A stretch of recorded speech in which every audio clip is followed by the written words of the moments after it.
നമസ്കാരം. എല്ലാ സജ്ജനങ്ങൾക്കും സന്ധ്യാദീപത്തിലേക്ക് സ്വാഗതം.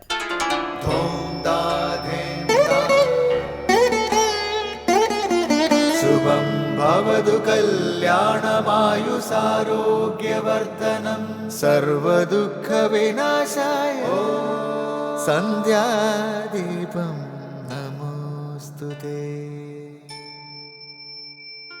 നാമം ജപായനം പുണ്യം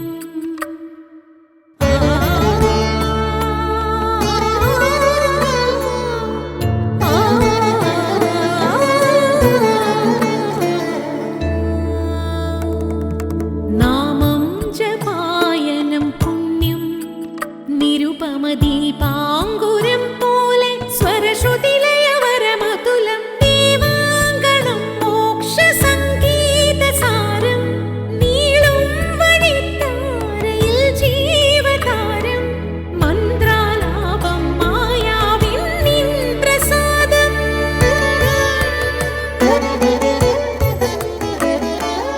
ഇരുൾ നീങ്ങിയുണരുന്ന തെളിനാളദീപം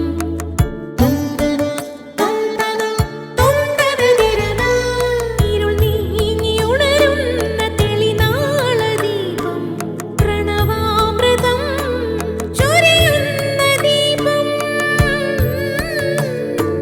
ദീപം ദീപം ദീപം ദീപം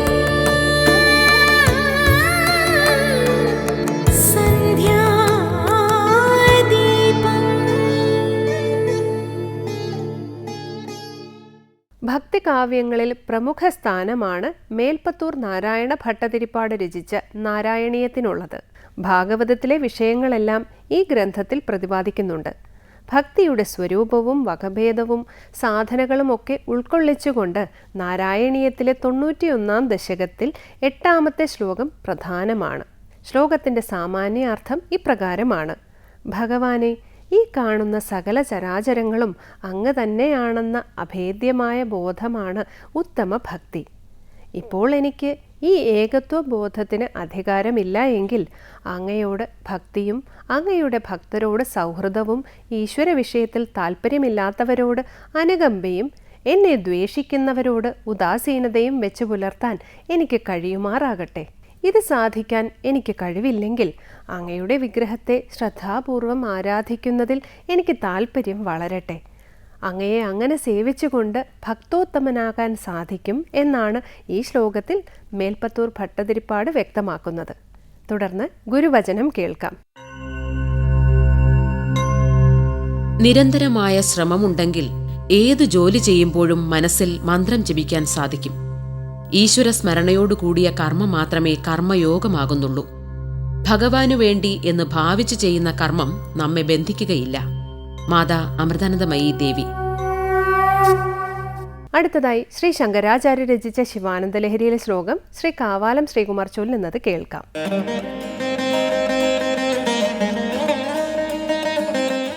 ഭക്തിർമഹേശപദ പുഷ്കരമാവസന്തി കാദംബിനീവ കുരുതേ പരിതോഷവർഷം സംഭൂരിതോ ഭവതി യസ്യ മനസ്തടാകഃ തജ്ജന്മ സസ്യമഖിലം സഫലം ച നാന്യത്. ഭക്തിർമഹേശപദ പുഷ്കരമാവസന്തി കാദംബിനീവ കുരുതേ പരിതോഷവർഷം സംഭൂരിതോ ഭവതി യസ്യ മനസ്തടാകഃ തജ്ജന്മ സസ്യമഖിലം സഫലം ച നാന്യത്.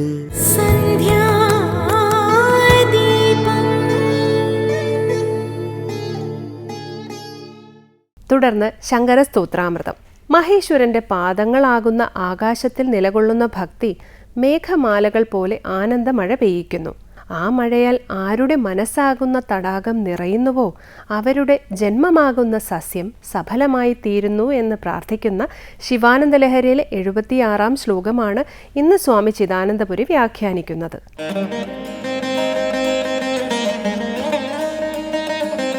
ശ്രീ ശങ്കര സ്തോത്രകൃതികളിൽ ശിവാനന്ദലഹരിയിൽ 75 ശ്ലോകങ്ങളാണ് കഴിഞ്ഞത്. അവിടെ സകല ലോകങ്ങളുടെയും നേതാവായ ഭഗവാനോട് ഈ കാളപ്പുറത്തുള്ള സഞ്ചാരമൊന്ന് മാറ്റി എൻ്റെ മനസ്സാകുന്ന കുതിരപ്പുറത്ത് സഞ്ചരിക്കണമേ എന്ന് പ്രാർത്ഥിച്ചു. തുടർന്ന് ഭക്തിർമഹേശ പദപുഷ്കരമാവസന്തി കാദംബനീവ കുരുതേ പരിതോഷവർഷം സംപൂരിതോ ഭവതി യസ്യ മനസ്തടാകഃ തജന്മസസ്യമഖിലം സഫലം ച നാന്യത്. മഹേശപദപുഷ്കരമാവസന്തി ഭക്തി കാദംബനി ഇവ പരിതോഷവർഷം കുരുതേ യസ്യ മനസ്തടാകഃ സംപൂരിതഃ ഭവതി തജ്ജന്മസസ്യം അഖിലം സഫലം നച അന്യത്. ഇവിടെ പറയാണ് മഹേശപദപുഷ്കരമാവസന്തി ഭക്തി. മഹേശൻ്റെ പദപുഷ്കരത്തിൽ നിവസിക്കുന്നവളായ ഭക്തി. പുഷ്കരം ആകാശം, വ്യോമം. പദപുഷ്കരം പദമാകുന്ന കാലുകളാകുന്ന ആകാശം.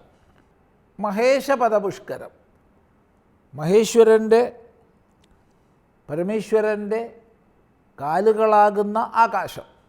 ആ ആകാശത്തിൽ ആവസന്തി നിലകൊള്ളുന്നവൾ. ഭഗവാന്റെ പരമേശ്വരൻ്റെ പാദമാകുന്ന ആകാശത്തിൽ നിവസിക്കുന്നവളായ ഭക്തി കാദംബനി ഇവ.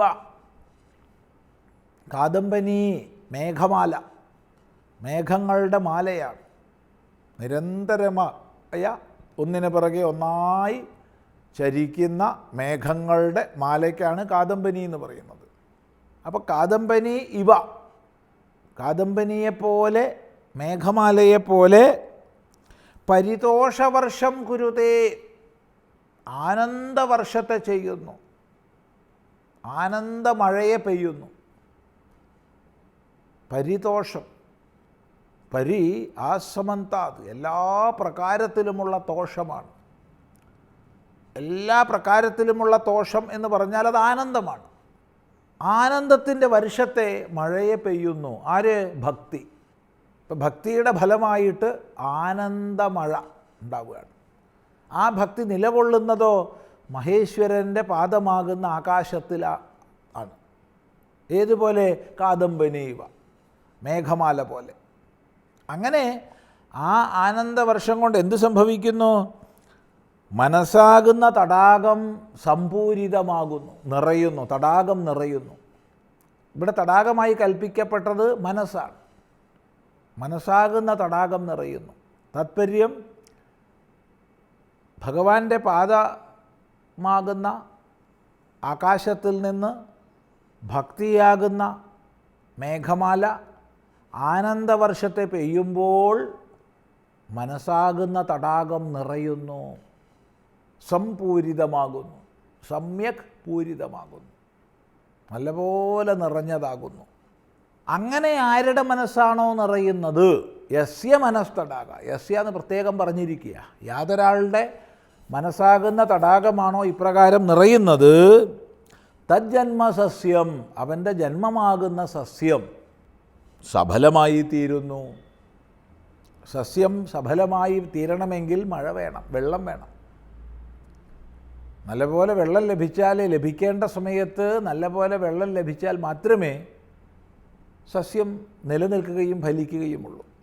അപ്പം ആരുടെ മനസ്സിലാണോ ഇപ്രകാരം ഭക്തി ആനന്ദമഴയെ പെയ്ത് വെള്ളം നിറയ്ക്കുന്നത്, അയാളുടെ ജന്മമാകുന്ന സസ്യം, ജന്മത്തെ അവിടെ സസ്യമായിട്ട് ഉപമിച്ചു, സഫലമായി തീരുന്നു. ന അന്യത്, വേറെ ഒരാളുടേതും സഫലമാകുന്നില്ല. ജന്മസാഫല്യം വരണമെങ്കിൽ ഈശ്വരഭക്തി ആനന്ദവർഷത്തെ പെയ്ത് അത് ശേഖരിക്കാൻ കഴിയണം. ആ ആനന്ദജലം നിറഞ്ഞവൻ്റെ ജന്മം മാത്രമേ സഫലമാകുന്നുള്ളൂ എന്നാണ് സന്ദേശം. നമ്മുടെയും ജന്മം ഇപ്രകാരം സഫലമാകട്ടെ എന്ന് പ്രാർത്ഥിക്കുക. തുടർന്ന് അടുത്ത പ്രാവശ്യം ശ്രദ്ധിക്കാം.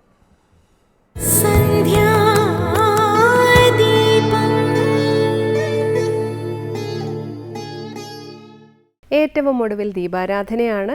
ക്ഷേത്രസന്നിധിയിലെത്തി അവിടുത്തെ പ്രതിഷ്ഠാകാര്യങ്ങളും പൂജാവിശേഷങ്ങളും അറിഞ്ഞ് ആരതി തൊഴുതു മടങ്ങാം. എല്ലാവർക്കും നമസ്കാരം.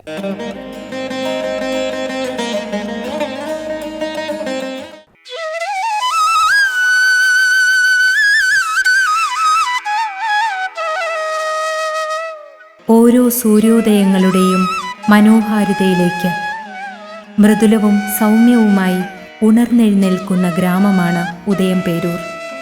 ദേവീമന്ത്രമുരുവിട്ട് ഓളം തല്ലുന്ന കായലോളങ്ങളുടെ വിശാലതയിൽ മനോഹരമായ ഒരുപാട് ഋതുക്കൾ കടന്നുപോയതിൻ്റെ തിരുശേഷിപ്പുകൾ കാണാം. ഈ തീരങ്ങൾ ഒരു കാലത്ത് നിരവധി സർപ്പക്കാവുകളുടെ കേദാരഭൂമിയായിരുന്നു.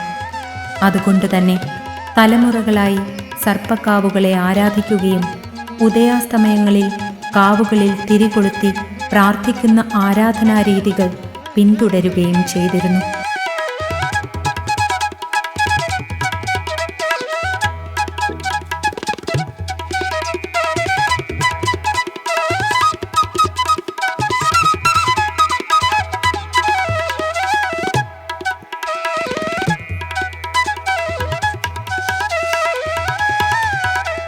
കാവുകളിൽ സമർപ്പിക്കപ്പെട്ട പ്രാർത്ഥനകളുടെ തുടർച്ച പോലെ ഇന്നും ഉദയംപേരൂരിൽ കാവുകൾ അവശേഷിക്കുകയും ആചാരാനുഷ്ഠാനങ്ങൾ തുടർന്നു പോരുകയും ചെയ്യുന്നു.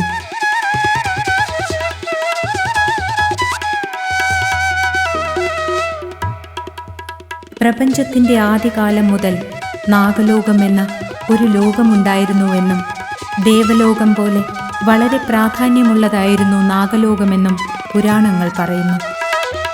എറണാകുളം ജില്ലയിലെ ഉദയംപേരൂർ എന്ന പ്രദേശത്തെ ഏറ്റവും വലിയ കാവും അതിപുരാതനമായ സർപ്പാരാധനാ രീതികൾ ഇന്നും പിന്തുടരുന്ന ക്ഷേത്രവുമാണ് ശ്രീ നെടുവേലിൽ ഭഗവതി ക്ഷേത്രം.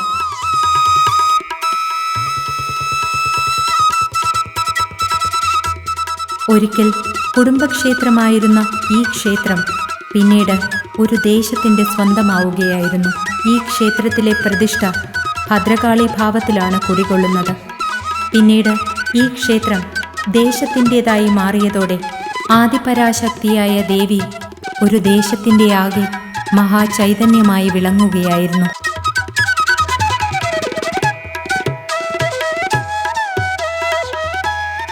സർവ്വദേവീഭാവങ്ങളും ആദിപരാശക്തിയായ പാർവതീദേവിയിൽ നിന്നാണല്ലോ ഉത്ഭവിക്കുന്നത്. ലോകത്തെ തിന്മയിൽ നിന്നും നന്മയിലേക്ക് നയിക്കുന്ന ദിവ്യമന്ത്രമാണ് കാളി എന്ന പദം.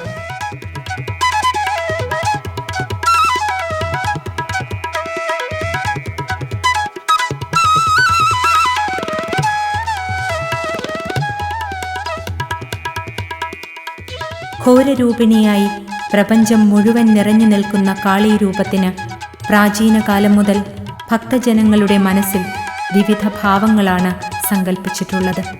ദ്രാവിഡ സംസ്കാരങ്ങൾ ദേവിയെ മലമടക്കുകളിലും പുഴയുടെ തീരങ്ങളിലും ഗുഹകളിലും വച്ച് ആരാധിച്ചിരുന്നപ്പോൾ മറ്റൊരു സംസ്കാരം ദേവിക്കായി പൂജാമുറികളും നിരവധി ക്ഷേത്രങ്ങളും നിർമ്മിച്ച് ദേവീരൂപം പ്രതിഷ്ഠിച്ച് ആരാധിച്ചു വന്നു.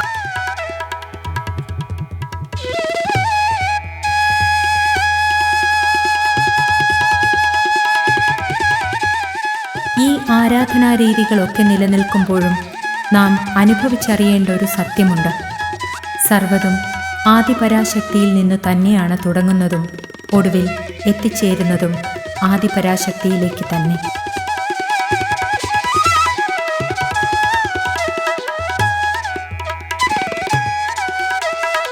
പരമാത്മാവിൽ നിന്നും ഉത്ഭവിക്കുന്ന ആത്മാവുകളാണല്ലോ നമ്മൾ.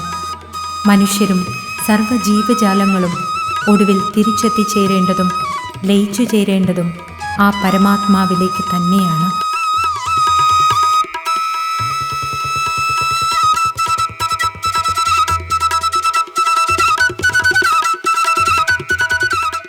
ഇവിടെ ഉദയംപേരൂർ ദേശത്തെ ഭക്തജനങ്ങളുടെ ആത്മീയ യാത്രകൾക്ക് ചൈതന്യമേകുന്നത് പരദേവതയായ നെടുവേലിൽ ശ്രീ ഭദ്രകാളി ദേവിയാണ്. നെടുവേലിൽ ക്ഷേത്രചരിത്രം തുടങ്ങുന്നത് ടിപ്പു സുൽത്താന്റെ പടയോട്ട കാലത്താണ്. വടക്കൻ കേരളത്തിലെ പ്രശസ്തമായ ആഴ്വാഞ്ചേരി മനക്കിലേക്ക് അവിടുത്തെ ഒരു നമ്പൂതിരി യുവാവ് ഒരു നായർ സ്ത്രീയെ വിവാഹം കഴിച്ചു എന്ന കാരണത്താൽ ഭ്രഷ്ട് കൽപ്പിച്ച് കുടുംബത്തിൽ നിന്നും പുറത്താക്കി.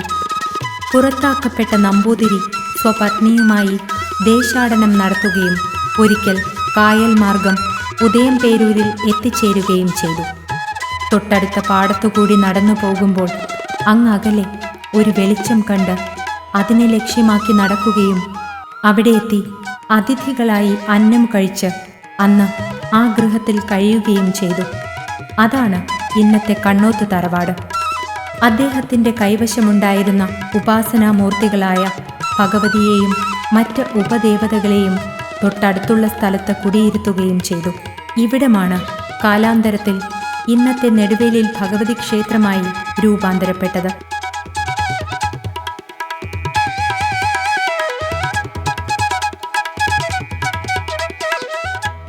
ഈ ബ്രാഹ്മണ ശ്രേഷ്ഠനാണ് രക്ഷസായി ഇവിടെ വാഴുന്നത്. രക്ഷസിനെ പ്രീതിപ്പെടുത്തി വേണം മറ്റു ചടങ്ങുകൾ ചെയ്യാൻ. ശാന്തരൂപിണിയായ ഭദ്രകാളിയാണ് ഇവിടുത്തെ പ്രധാന പ്രതിഷ്ഠ. ഒരേ സമയം ശാന്തസ്വരൂപിണിയായും ഉഗ്രരൂപിണിയായും ദേവി നിലകൊള്ളുന്നു.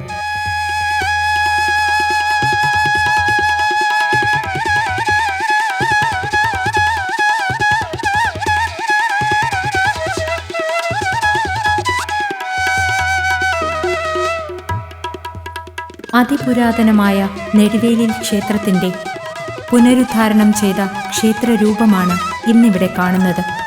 മഹാക്ഷേത്രങ്ങളിലേതുപോലെ കൊത്തുപണികളില്ലെങ്കിലും നമസ്കാര മണ്ഡപവും ചതുര ശ്രീകോവിലുമുള്ള ക്ഷേത്രം കാഴ്ചയിൽ ലളിതമായ രൂപകൽപ്പനയുടെ മകുടോദാഹരണമാണ്.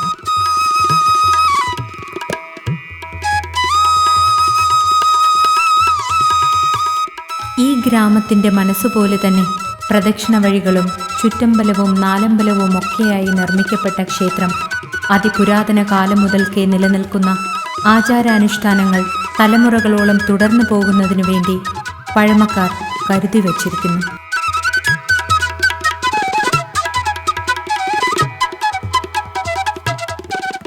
ക്ഷേത്രത്തിലെ പ്രധാന ഉപദൈവങ്ങൾ ഹനുമാനും ശാസ്താവുമാണെങ്കിലും ഗുരു കാരണവന്മാരടക്കം മറ്റ് ദേവന്മാർക്കും പൂജകൾ നടത്തിവരുന്നുണ്ട്.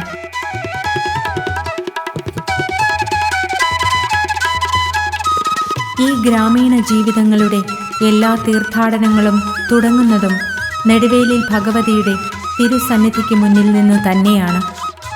ശബരിമല ദർശനത്തിന് പോകുന്നവരും മറ്റു മഹാക്ഷേത്ര ദർശനവുമായി ബന്ധപ്പെട്ട് യാത്ര പോകുന്ന ഭക്തജനങ്ങളും ആദ്യം നെടുവേലിൽ ഭദ്രകാളി ദേവിയെ വണങ്ങി തീർത്ഥാടനം തുടങ്ങുകയും തിരികെ വരുമ്പോൾ ദേവിയുടെ മുന്നിൽ ഭക്തർ തൻ്റെ മാനസം സമർപ്പിക്കുകയും ചെയ്യുന്നു.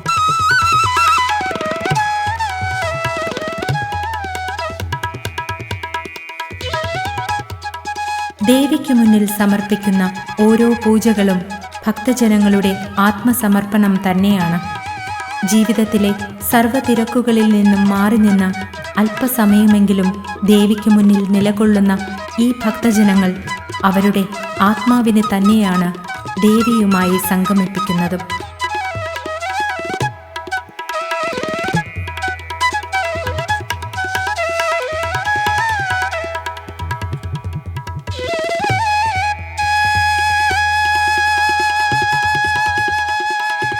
നെടുവേലിൽ ഭദ്രകാളി ക്ഷേത്രത്തോട് ചേർന്ന് നിൽക്കുന്ന വലിയ സർപ്പക്കാവ് ഇവിടുത്തെ ജൈവ വൈവിധ്യങ്ങളുടെ താളാത്മകതയെപ്പോലും നിലനിർത്തുന്നു എന്നതാണ് യാഥാർത്ഥ്യം. ഏകദേശം 13 കാവുകൾ ഉണ്ടായിരുന്നു ഇവിടെ. അത്യപൂർവമായ നാഗരാജ ക്ഷേത്രമാണ് ഇവിടെ ഉള്ളത്. അതുതന്നെയാണ് ഇവിടുത്തെ ഏറ്റവും വലിയ പ്രത്യേകതകളിലൊന്ന്. കുടുംബക്കാർക്കെന്ന പോലെ ഈ ദേശക്കാരുടെയും രക്ഷകരായി നാഗദൈവങ്ങൾ കുടികൊള്ളുന്നു. ആമേടം മനക്കിലെ തിരുമേനിയാണ് തന്ത്രി. അഷ്ടനാഗ ക്ഷേത്രമാണിത്. ആമേടം തെക്കേടത്ത തറവാട് കാരണവരാണ് എല്ലാ വർഷവും നാഗപ്രീതിക്കായി കളമെഴുത്തും പാട്ടും നടത്തിവരുന്നത്. 25 വർഷത്തിലൊരിക്കൽ മാത്രം നടത്തിവരാറുള്ള ഭൂതകാല നാഗയക്ഷിക്കളം ഇവിടുത്തെ അത്യപൂർവമായ ചടങ്ങാണ്. ശിവഭൂതഗണങ്ങളും മഹാകാലനും അധീശപ്പെട്ട് വസിക്കുന്ന ഒരു നാഗദേവതയാണ് ശ്രീ ഭൂതകാല നാഗയക്ഷി. ശ്രീ ഭൂതനാഗയക്ഷി അമ്മയോടൊപ്പം അഷ്ടനാഗങ്ങളും കുടികൊള്ളുന്നു. അഷ്ടനാഗങ്ങളിൽ പ്രധാനി നാഗരാജാവാണ്. തൊട്ടരികിൽ നാഗയക്ഷിയമ്മ, മണിനാഗം, കുഴിനാഗം, കരിനാഗം, പറനാഗം, കുലസർപ്പങ്ങൾ, ഗുരുസ്ഥാനീയർ എന്നിവരടങ്ങുന്ന ദൈവങ്ങളും വാണരുളുന്നുണ്ട്. ഭൂമിയുടെ മുഴുവൻ നന്മകളും ഉൾക്കൊള്ളുന്ന ഭൂതകാല നാഗയക്ഷി പൂജയിൽ പങ്കുചേരാൻ ഉദയംപേരൂർ ദേശത്തെ എല്ലാ തലമുറകളും ഇവിടെ പ്രാർത്ഥനകളോടെ എത്തിച്ചേരുന്നു.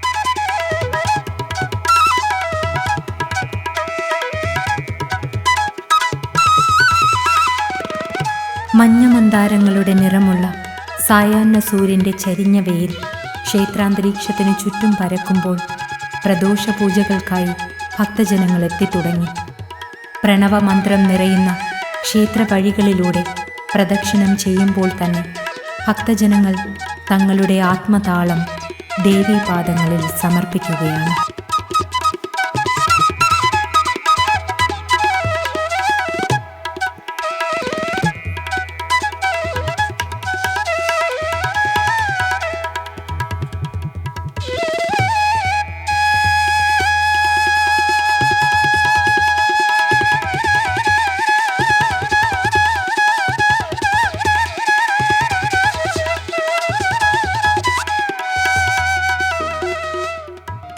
പ്രാർത്ഥനകൾക്കിടയിൽ ക്ഷേത്രദീപങ്ങൾ തെളിഞ്ഞു.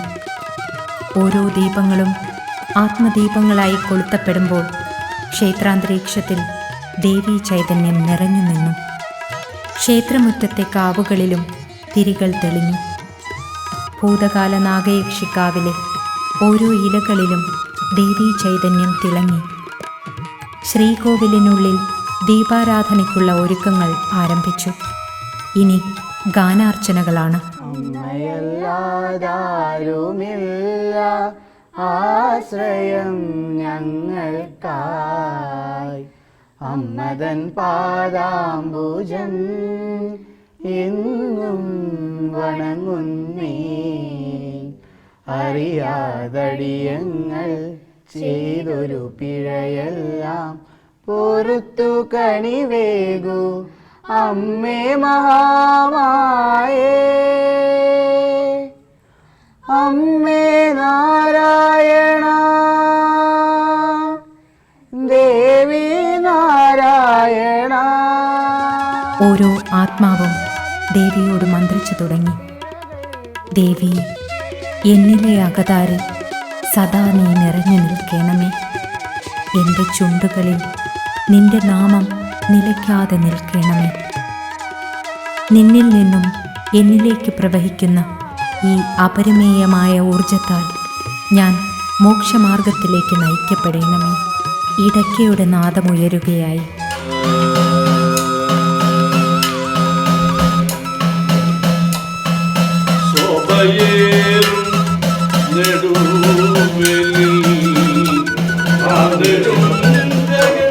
ശ്രീകോവിൽ തുറക്കപ്പെട്ടു.